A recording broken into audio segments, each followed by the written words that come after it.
நம்மூர் காய்கறிகளுக்கு சிங்கப்பூர்ல மவுஸ் அதிகமா? ஏன் தெரியுமா?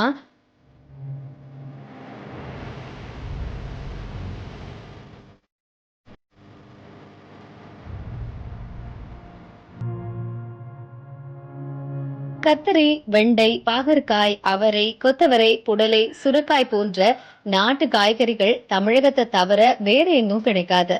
அதனாலதான் சிங்கப்பூர்காரர்கள் அவற்றை அதிகம் விரும்புகிறார்கள்.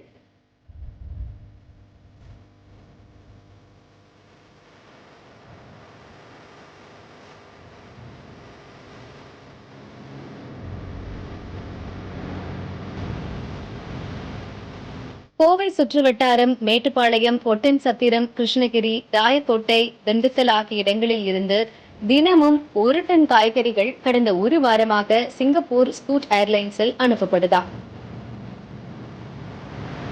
ஆனால் கட்டணம் தான் கொஞ்சம் அதிகமாம். சென்னை, திருச்சி, கொச்சி ஆகிய விமான நிலையங்களில் 1 கிலோ காய்கறிக்கு 80 ரூபாய் வசூலிக்கிறார்கள். ஆனால் கோவையில் மட்டும் 1 கிலோவுக்கு 120 ரூபாய் கேட்கிறார்கள்.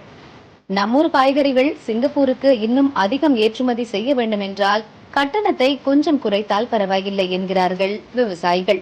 அப்படி குறைத்தால் கோவையிலிருந்து இன்னும் அதிக காய்கறிகளை சிங்கப்பூருக்கு அனுப்பலாமா. காய்கறிகள் ஃப்ரெஷ்ஷாக இருந்தால்தான் எல்லோரும் வாங்குவார்கள். கோவையிலிருந்து தினமும் இரவு 8:50 மணிக்கு புறப்படும் விமானத்தில் ஏற்றப்படும் காய்கறிகள் நள்ளிரவே அங்கு சென்றுவிடும். பின்னர் அதை டெலிவரி எடுத்து அதிகாலையில் விற்கும் போது சிங்கப்பூர்காரர்கள் அதை சந்தோஷமாக வாங்கி விடுகிறார்கள். சிங்கப்பூரில் விளையாத காய்கறிகள் காலையில் ஃப்ரெஷ்ஷாக கிடைப்பதால் நம்மூர் நாட்டு காய்கறிகளுக்கு அங்கு ஏக கிராக்கி.